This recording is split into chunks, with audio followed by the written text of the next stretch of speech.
We're going to move back just a little bit further, y'all. Move back. You tell me what the shot Because I was like, move left. Hey, Wes, get the... Yeah, it's going where, so. You need the... Alright. You have the flash?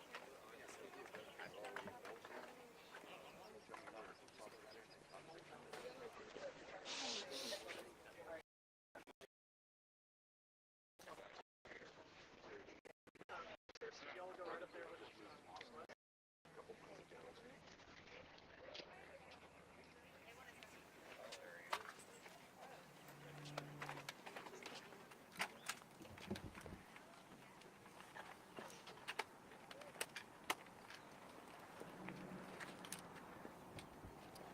Everybody's audio working?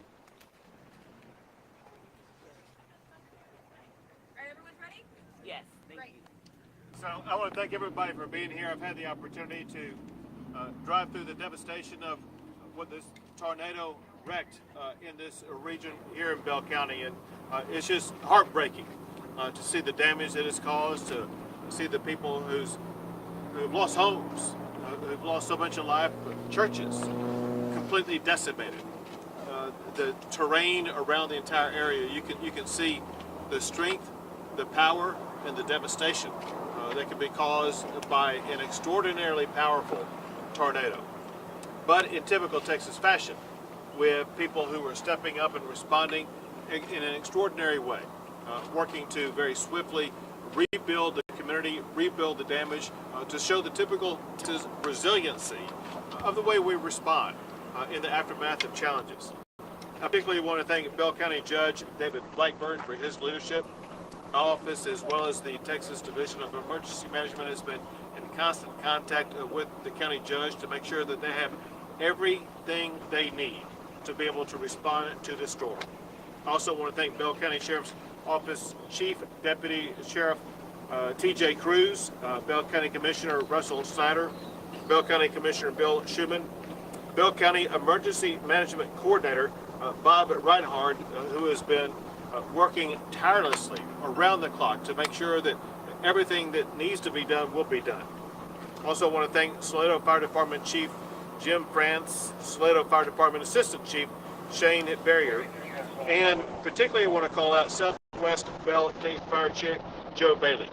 It's my understanding that the Southwest County Fire Chief and his team, they were the first ones on the spot because of limitations of the ability of other fire officials to be able to make it to the location.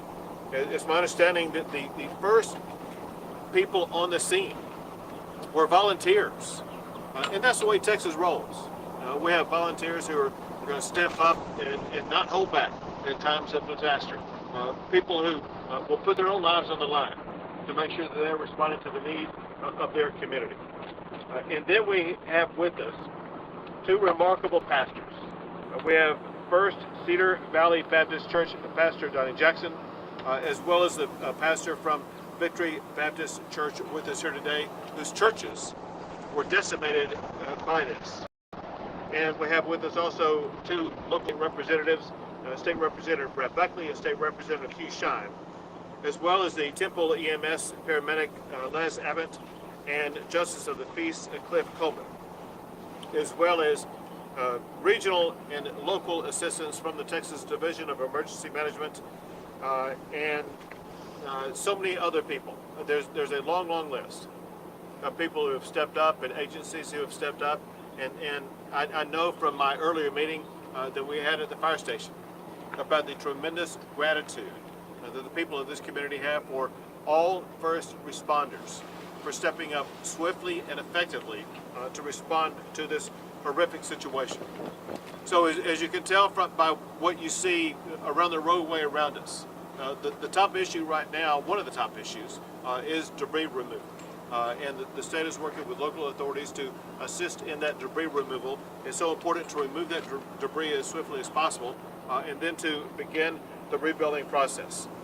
There are other issues, one of which the county judge, Blackburn, will talk about, and that is public awareness about donations and support. typical Texas fashion, there are so many people in this area and in our state, and maybe even in other states, who want to step up and help those who have been damaged by these tornadoes, and the county judge will tell you more about that.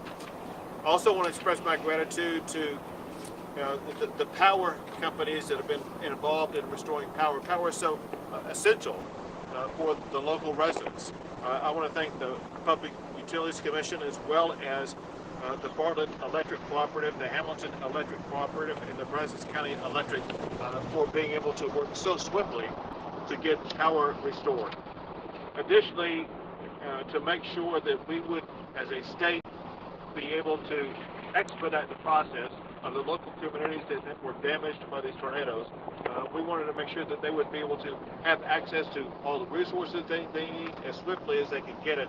And that's exactly why, before today, I, as governor, already made a disaster declaration for these communities. On top of that, I want to give you a rundown of the updated information that I was provided today. The best thing about all of this is I'm able to report that there's still continue to be nobody who has lost their life because of these tornadoes. You know, one thing that we all know, and that is damage to homes, damage to property is devastating. But homes and churches and other property can be rebuilt. A lost life cannot be rebuilt. And so praise God that nobody lost their life during this horrific tornado. There have, however, been at least 25 people with confirmed injuries. Some of them are serious, and we ask for everybody to keep those who are injured in their prayers, to make sure that we all pray for a swift recovery for all of those who have sustained injuries. Also, it's been identified that there have been 70 homes that have been lost because of damages caused by the tornado, as well as 3 churches that received major damage. Speaking of churches, and I'm going to close my remarks and pass it on to the county judge, but before I do, obviously we know that churches have been damaged, and ironically damaged right before Easter, at a time when churches gather for a tremendous celebration. I want to provide you 2 brief quotes from 2 Corinthians. The first is from chapter 4, that I think is particularly fitting. It says, "We are hard-pressed on every side, but not crushed. Perplexed, but not in despair. Persecuted, but not abandoned. Struck down, but not destroyed." That's exactly what happened here. People, their property was struck down. But this community and the people in the spirit in this community is not destroyed. And then 2 Corinthians chapter 5 begins with, "For we know that if the earthly tent we live in is destroyed, we have a building from God, an eternal house in heaven, not built by human hands." That's exactly the conversation I had with the pastors of these 2 churches today. And they know that far more important than the buildings that housed their churches is the house built by God himself that brings the people of this community together. And we will have those pastors speak here shortly. Before we do, however, I do want to bring up your county judge, Bell County Judge David Blackburn.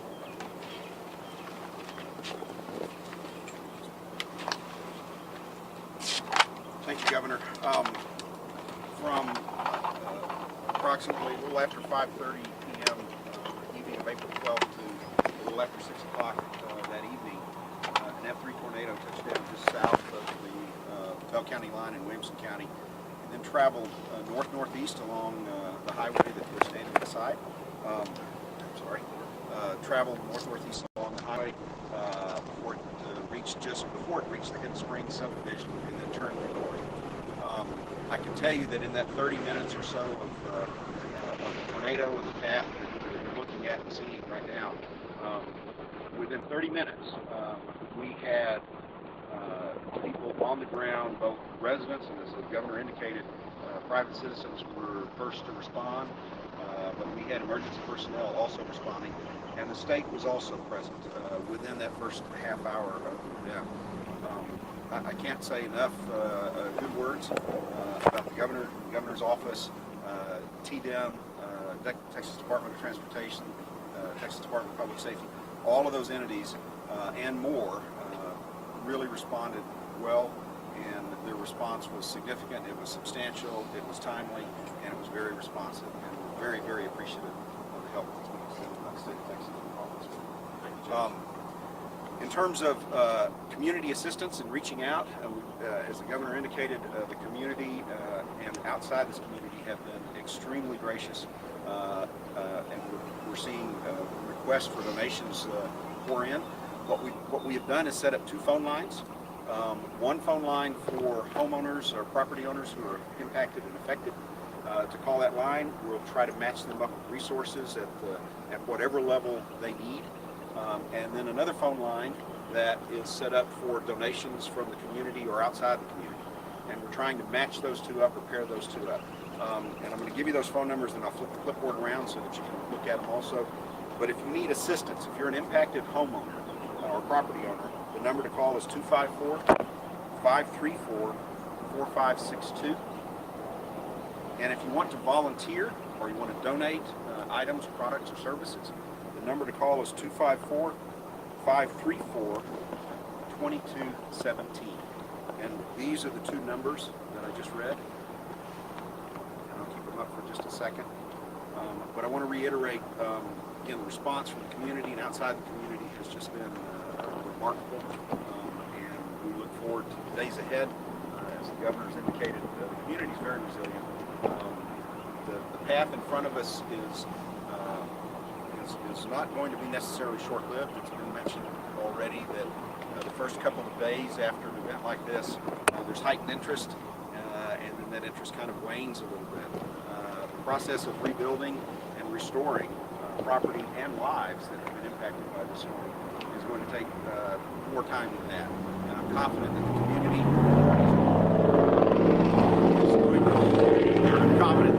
is going to be here to support that. And I'm also confident that the state of Texas, the governor's office, has also been supporting that. Thank you very much. Thank you, Governor. Next is the Chief of the Texas Division of Emergency Management, MQ.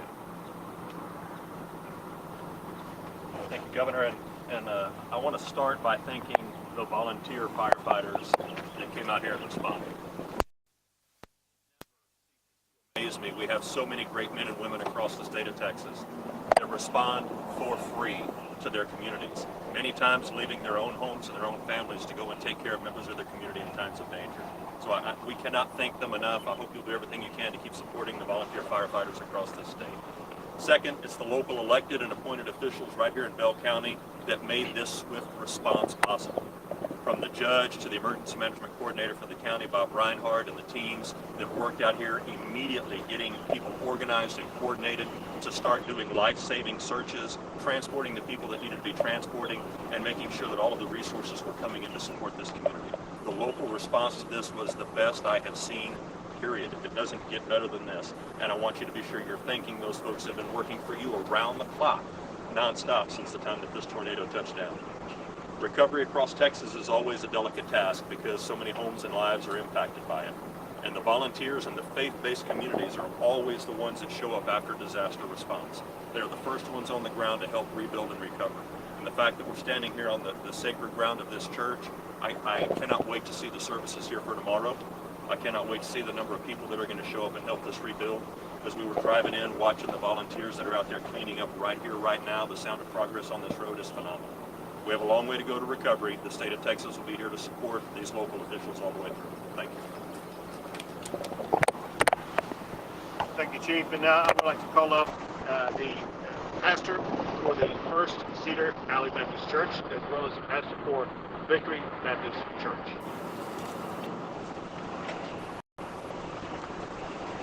First of all, Governor, I say how much I appreciate you. For your encouragement, that's already.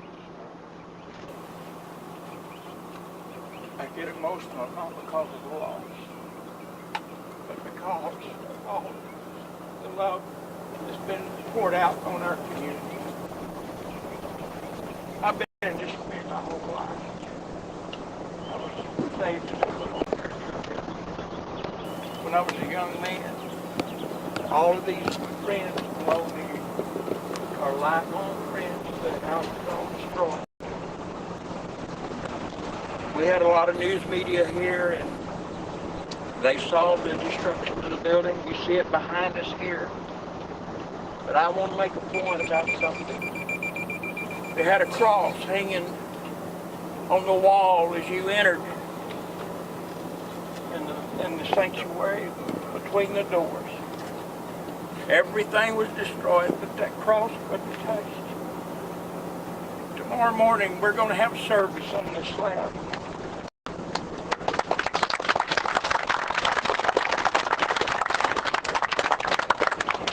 That building is gone, but the church is stronger than it's ever been. And I know that God will help us to build back even stronger than before. Our church body, Brother Millennium Church up the road, is going to be stronger than it's ever been. And I thank God. We're going to praise Him tomorrow. We're not going to whine, we're going to praise Him.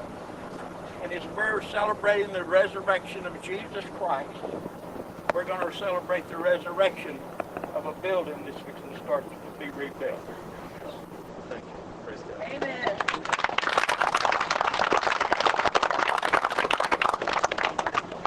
I want to say something. I correct you one day, as you the governor of this country. Take a nervous thing about the things you asked a preacher to speak. You know, that's just a nervous area. But I want to say, like Brother Donnie said, it's a great community. We've been here for a number of years, and it's like we're looking for something greater. Not, we're people talking about devastation. It is bad. It is crushing. We've seen kids. I've seen 30 young kids going to camp together. I'm praying on the Lord the camp for the weekend. So, and when I see that, when I see something there like that, it hurts. It hurts.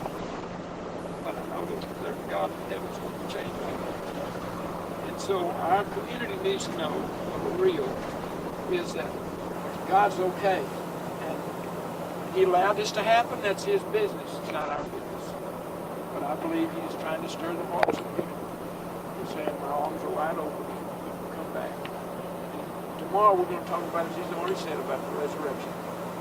Jesus Christ said, because I live, you can live also.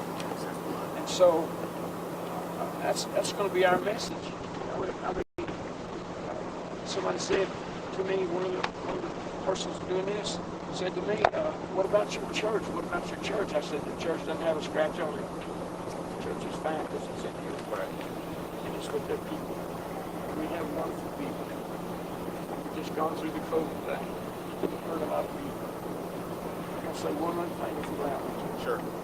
We have a 99-year-old member of our church right down the road here. I don't know if it's correct as it is now, but 99 years old. Her daughter came over to pick her up. 75, I think she is. Pick her up and take her to eat wherever it's going to go. Storm hit. She grabbed her brother on top of her in the hall of that house. She got up. The house was gone. God still is lonely. He wants to help us. Right. I'm sorry. That's all right. But that's our message. That's our message. Resurrection Day. We're going to all face it. Amen. Amen. Thank you, sir. Thank you.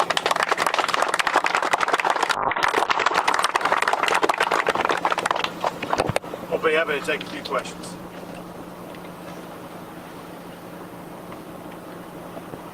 No questions? But we answer them all. All right. Thanks, Ed. Oh, did you have a question? Yeah, I was just curious. This event happened a little earlier in the week. Is there any reason why, today's Saturday? Obviously, you got things to take care of, but the event happened on Tuesday, and was there anything that prevented you from maybe getting out here a little sooner?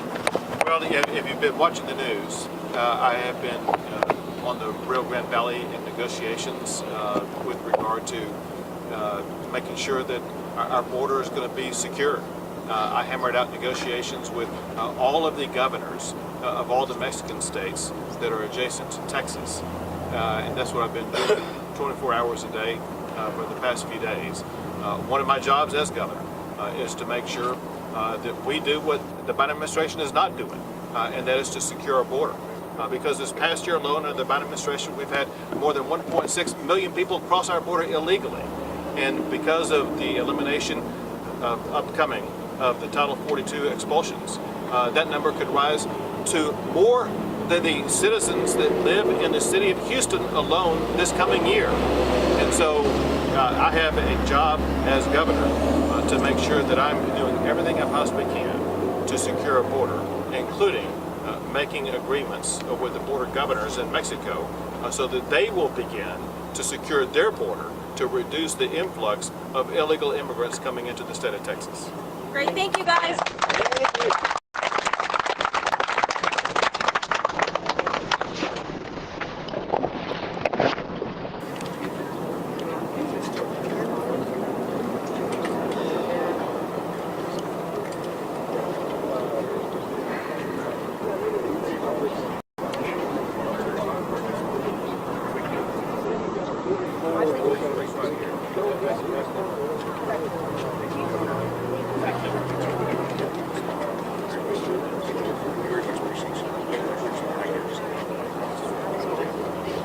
Yeah. So,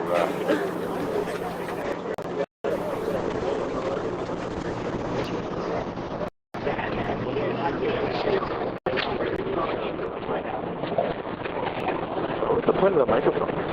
That was channel Fox 7 office. Smart, actually. I'm looking about getting a boomer. Audio's on.